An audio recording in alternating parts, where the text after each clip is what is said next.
I came to work here at Cullman Electric Co-op in September the 6th of 1973. At that time, Grady was already here. He started just like all the rest of us, clearing right away and digging holes. Grady would have still been a lineman if he hadn't hurt his back. His back was what took him out.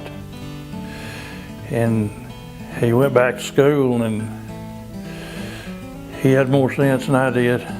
I can remember times when, as a lineman, he would leave out in the evenings with books under his hands where he had was furthering his education.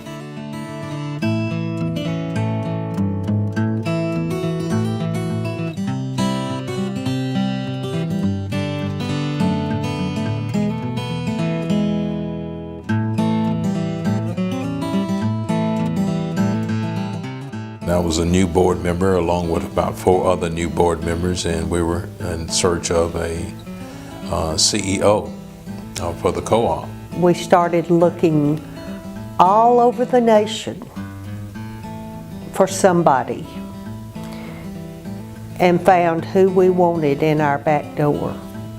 He's from Cullman. He was born and reared in Cullman. He has deep roots in Cullman. His father owned a store, and he did a lot of things and was a paper boy and a good family man. But I think the thing that caught my attention most about Grady was he was so sharp that within about 5 minutes of the interview, he was interviewing us. I told Grady this 100 times. I was the only dissenting vote when Grady was hired. But I told him I made a mistake. Done such a fantastic He was ready for this job when he took it over. Grady always had a drive about him. He wanted more for himself, and you could tell even from the very beginning that he had a drive and a desire to do more, and he did. My first meeting of Grady was when I was playing Little League football. He actually helped coach our team one year, and so he was getting ready to become a teacher, and I think we convinced him he needed to go into the co-op world instead of going into teaching. Grady was an education major at St. Bernard College, and he wanted to be a teacher and a football coach, actually. And he decided that that wasn't for him, and to this day he'll tell you that he's not a teacher. Well, he is a teacher. He's a natural teacher. What we didn't know, he explained, and he kept encouraging. He was so knowledgeable of everything that we as a board were going to have to act on. He just made the transition for us, especially if we didn't know anything or know that much about what we were going to getting into. He took the time to help explain that, and it made that transition very easy for us. He loves bringing people into the process. He loves explaining to them why you're doing what you're doing, and he is as natural a teacher as anybody I've ever seen, and I've learned a lot from him. And the one thing I remember about Grady that was so important is he told us the history of the cooperatives turning the lights on.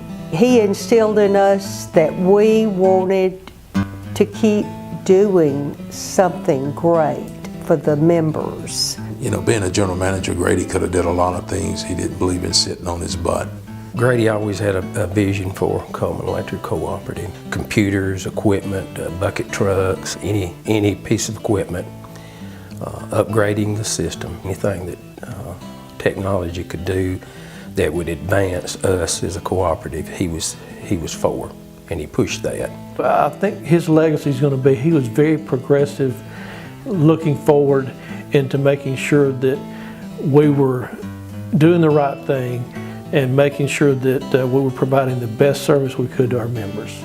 He believed in getting up, going to work, and giving an honest day's work for the membership of this co-op, and that's something you can't ever pay for. You can't put a price on that. Grady was going to give his best, and you couldn't ask for any more.